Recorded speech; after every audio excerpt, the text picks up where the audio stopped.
All right, we are reading Dragon Masters #1, and we are on Chapter 7. Chapter 7 is called A Strange Dream. Here's the picture. Remember King Roland? They all just had to rise for King Roland. They were just about to go find where they were sleeping. The Dragon Masters jumped to their feet. King Roland swept into the room. He was a big man with red hair and a bushy beard. He walked right up to Drake. Drake was so nervous he was shaking.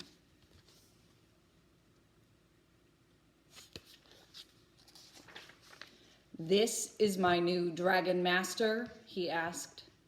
"Yes, Your Highness," said Griffith. The king frowned. "He's scrawny." Drake felt like sinking into the floor. The king turned to Griffith. "Explain this to me, wizard. My strongest men cannot control dragons. Why is it that these children can?" I think this small encounter tells me a lot about King Roland. He seems to be kind of aggressive, and he doesn't seem to know a lot about dragons. "It is the way of the Dragonstone," Griffith said. "It's a mystery, even to me." "Huh," snorted the king. "Very well, then. I shall leave my army in your hands." "Army?" Drake wondered. King Roland looked at Drake again. "Do not let me down, boy," he said. And then he and the soldier left. Everyone sat back down. The king's words scared Drake. What will happen if I do let him down? Drake wondered. He had a feeling it wouldn't be good. Bo took Drake to their room. There was a bed with a wooden chest for each of them. There was also a desk for them to share. A jug of water sat on a table. "That is your bed," Bo said, pointing. Drake climbed into bed. Looks like his friend went right to sleep, but Drake's not quite asleep yet. I wonder what's going through his mind right now. The moon shone through a small window. Drake looked over at Bo. He was already sleeping peacefully. Drake soon drifted off to sleep too. All of a sudden, he was in a dark cave. The air in the cave felt warm. It smelled like the deep, rich dirt where the onions grew. Green eyes glowed in the darkness. Worm. Worm was in the cave, and behind him were other dragons. They all had the same brown scales and green eyes. So he's asleep, having this dream that he's in a cave, and that Worm is there with other dragons that look very similar to him. And he said that there was an overwhelming smell of deep, rich dirt. Boom! A loud explosion shook the cave. Smoke filled the air. Worm let out a cry. The dragon slithered across the cave floor looking for a way out.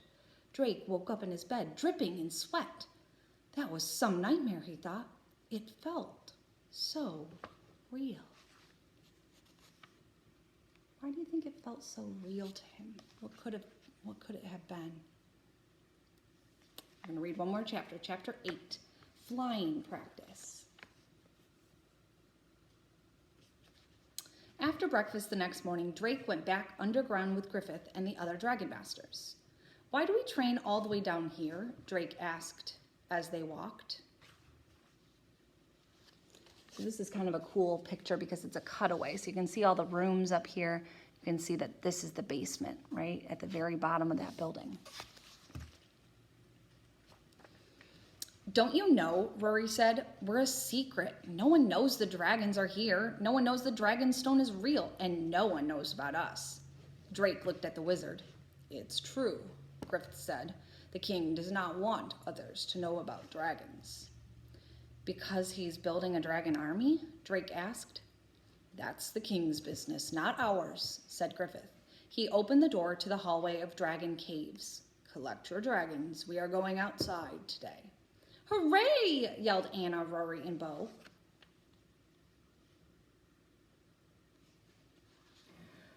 "But won't someone see us if we go outside?"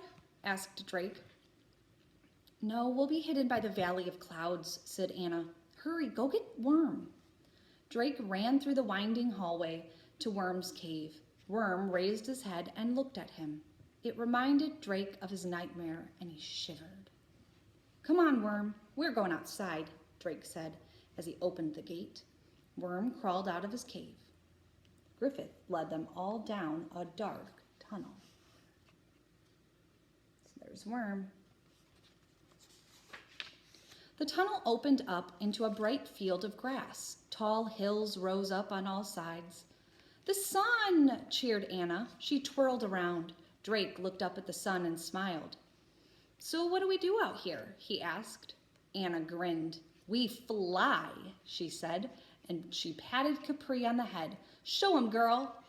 Capri raised her long neck and flew straight up. She looped and swirled in the air.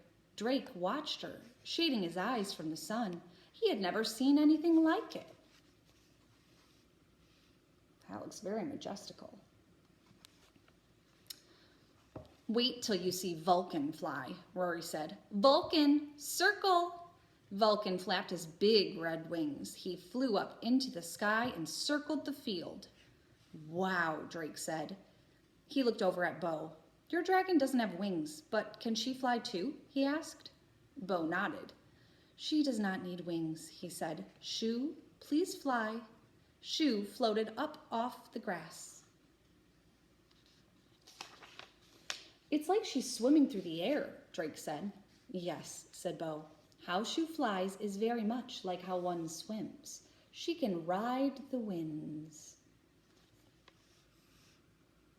There's Shu riding the winds. Drake looked at Worm. His tiny wings did not look like they could lift him. "What about you, Worm?" he asked. "Can you fly too?"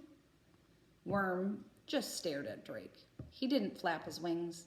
He didn't even move. "It's okay," Drake said. He thought of how scared Worm had been in the nightmare. "We can watch the others." Drake sat on the grass. He put a hand on Worm's back. The dragon moved a little closer to him. Suddenly, the dragon stone felt warm on Drake's skin. He looked down. It was glowing. Drake looked around. Griffith was standing over with the other dragon masters. None of their stones were glowing. "Why is my stone glowing?" he wondered. "Am I doing something wrong?"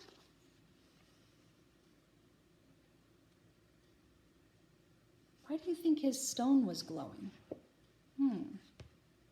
Make a prediction. Drake quickly tucked his dragon stone inside his shirt. Then he went back to watching the other dragons fly across the sky. So there's Drake, there's Worm, and then here are the other three dragons. They're all training, they're all flying, but not Worm. That's where we're going to stop.